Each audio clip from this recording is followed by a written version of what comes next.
Welcome to Movement Maker TV. I'm Terri Broussard Williams, and we're going to talk about the how, the why, and the what we do when we build movements together. I'm super duper excited about this particular guest. Dena Jansen is someone who is a fire starter. She believes that you are made for more, and she's done many of the things that you guys asked me questions about. So we're going to get right into it. We're going to talk about the movement from within.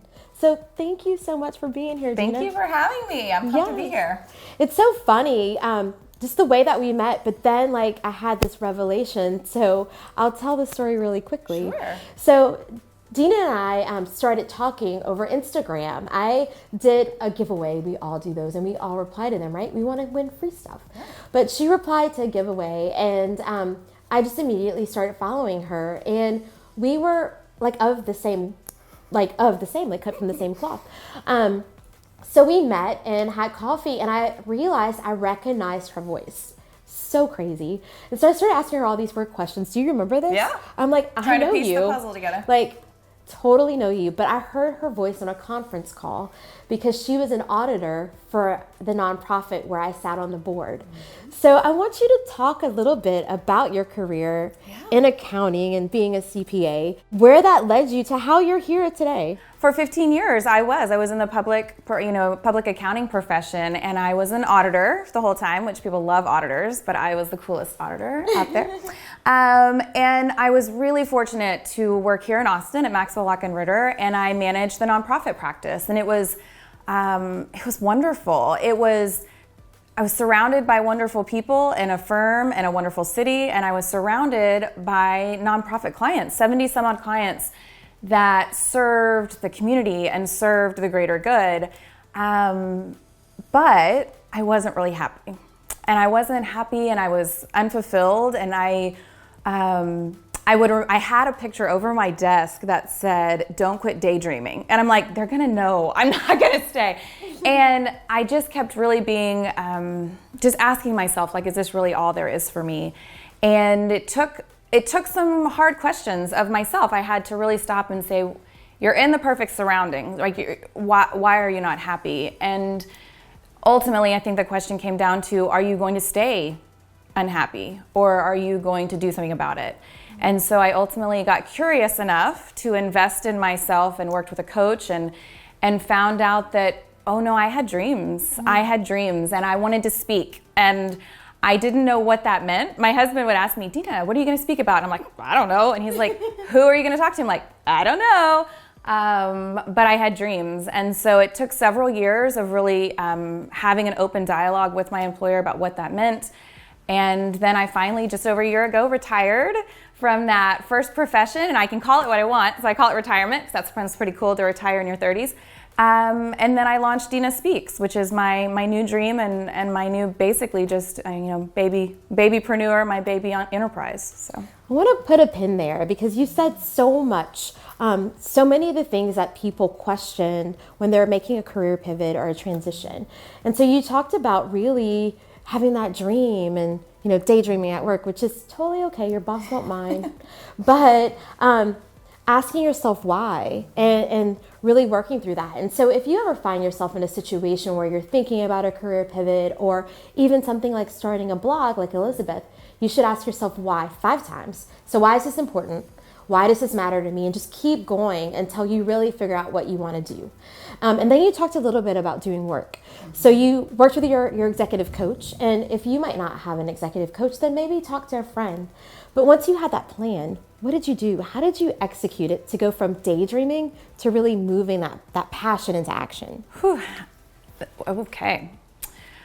I think how you finally go from, and that I love that you use the word pivot, and I oftentimes use the word of course correction, right? When you course correct, it does take that moment of the dreaming and the hoping are actually the easy part. Mm-hmm. Once you give into that, once you start asking yourself why and going ahead and embracing that dreams are there for a reason, and then we have them for a reason. But the planning and then the execution is a whole nother ballgame. And what I would say for me, the way that the pivot had so many little pivots along the way. And I think that that's what I have to remind myself, was that getting from here to here, is basically about baby steps all along the way. And so I had to, I'll be honest, I still probably retired and launched without the best of plan. The plan was just keep going. The plan was keep showing up. The plan was make the best plan that you know how to. And I can only be, I hold to my core values, which is to be kind, open, and real to myself. And the best way I can do that is to say that a year into entrepreneurship, I had to realize, man, I have a lot to learn about goal setting and planning. And so I really feel like even right now, I'm learning all of those skills all over again. So the way that I did it is I just kept showing up, and I am just going to keep on going and knowing that, man, every new opportunity to learn is an opportunity to grow. So yeah, that's so awesome. I love what you just said, because you said you can have those thoughts and those dreams, but if you don't have a plan, you're never going to get there. Yeah. So for me, my thought is I'm going to be an Instagram model, right?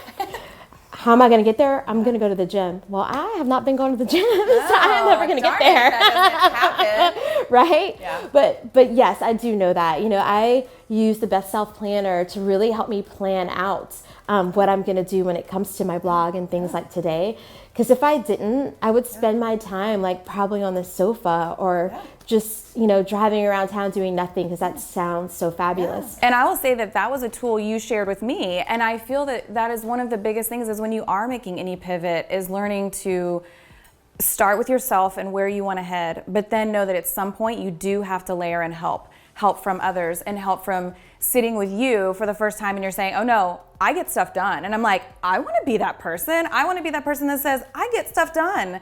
And I said, well, what resource do you have? And you referred me to the Best Self, and I've been using that journal and I've loved it. It's been a really great tool for me. So opening your mind to the fact that you don't know everything, that there are people out there that have tools that you don't even know about, and you can try them for yourself. And you just keep trying until you find the strategy that works for you to keep on going. Well, and you touched on help, and one thing that I love about the work that you're doing, your newsletters and your blog, is you tell women it's okay to ask for help. Yep. It's normal to ask for help. Will you share a little bit about that? Oh, it's not even okay and normal, it's required to do that, because it is so hard for us as women to, and I'll follow off on even what Elizabeth's movement is, the love yourself is, gosh, there is a huge moment where I can really honestly remember for the first time going, oh my, I love myself. And then it becomes even about loving yourself enough to ask for help and when to ask for help. And asking for help can be from a stranger, it can be from a book, it can be from a blog, from a podcast, from a person. You just have to keep knowing when to seek that help, and then allowing that to also then not drive the pivot or drive it. Use it as, I always say, gather, their reference points, gather that, seek that help, but then you've got to make your own gut call, right? You've got to decide, 5 people have said this, but this still just doesn't feel right to me. So ask for the help and embrace it, accept it, but always let your own gut lead the way. Yeah, so very true. So, actually I want to talk a little bit about how we're in the same space, in the same world, because I think there's a special lesson in that for others. Mm-hmm. So Dena and I both have blogs. We both, speak as professional public speakers, hopefully for paychecks, right? And we both do a little coaching. And so, when we first met, we decided to help each other, right? Because so many times as women, we see another woman who is in her own climb and in her own journey. And instead of saying, let's be speaker sisters and let's help each other, we might judge ourselves against the other. We might, then say, well, I don't like her, because she isn't doing this way. And truly it is, maybe you're just intimidated by her. Or you might just never speak to her again. And so, there's been times where I could not make a speaking engagement, and I've said, Dena, this is perfect for you because we sound the same and we have some of the same core values. So I believe that a fire starter is someone who will step up and will see. So I believe that a fire starter is someone who will step up and see things that others ignore and then build a movement around it, which is really similar to your potential seeker. Yes. Tell me a little bit about who potential seekers are and what they can do in this world. Absolutely. And I just don't want to let go too of the fact that there is an absolute need for women to embrace building other women up. We're finding ourselves in a time and period in our in our history where we're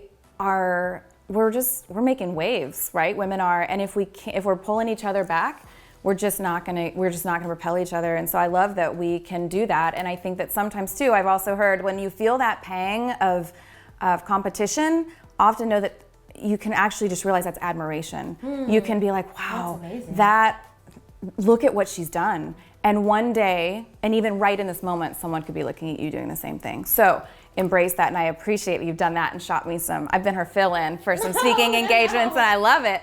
But so potential seekers they're my passion.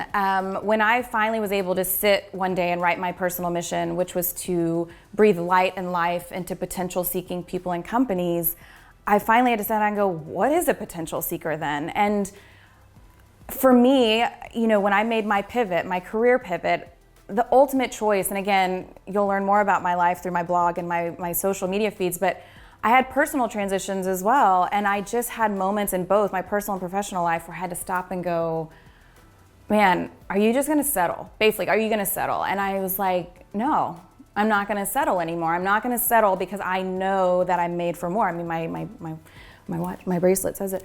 I'm made for more, and that's what potential seekers do. So the way that I define a potential seeker is we are leaders. And we are leaders that can embrace that we are leaders, and we are leaders that show up with humble curiosity. We have to know that we cannot know and do not know everything there is to know. So we have to ask a lot of questions. We have to also then show up courageously. And when we show up courageously, I don't mean in heroics. I love that you're starting movements, but oftentimes the smallest movements are the ones that require the most courage, right? They have to start somewhere. So potential seekers embrace what I call everyday bravery. It could be picking up a phone. That's really brave in that moment, if that's brave for you. It's having a conversation with your spouse. It's having a conversation with your partner, your kids, or yourself. Those are brave. And then, so we show up curious, we show up, again, with everyday bravery, and then we show up consistently, and we show up with effort and discipline. And because it can't be a come in and come out. It has to be, oh no, I'm gonna seek my potential because I know I'm meant for more, and I know others are around me. And when I do that, I can grow from the inside out, and those ripples just expand. And that's the movement from within. That's the movement. Yes, you have to have all those things, to be a potential seeker, to be a fire starter, really to create movements. And that's the beauty of it. And hopefully in all of these things, you grow a little bit as a person. But not only do you grow as a person, you're giving it to the next person, right? I'll always say that I want to pay things forward. Absolutely. So a lot of times I might go through a fellowship, and then at work, I'll try to get someone else to go through that same fellowship. Or I might get a new fancy tool, and then I'm going to share that tool with someone else for free because I want to make sure they have that same advantage. And so I love that about everything that you're doing. And Thank you. Crushing it, knocking it out the park. Thank you. Well, I appreciate it. Well, thank you all for joining this first series of Movement Maker TV. Hope that you learned a little bit about policy, philanthropy, building movements, and just taking control of that movement from within. So I appreciate this so much. Be sure to share this. Follow me on all the social media channels. You can see the information below. And we'll see you again. Take care, fire starters, and don't forget that you can do something that others have ignored, but let's build movements together.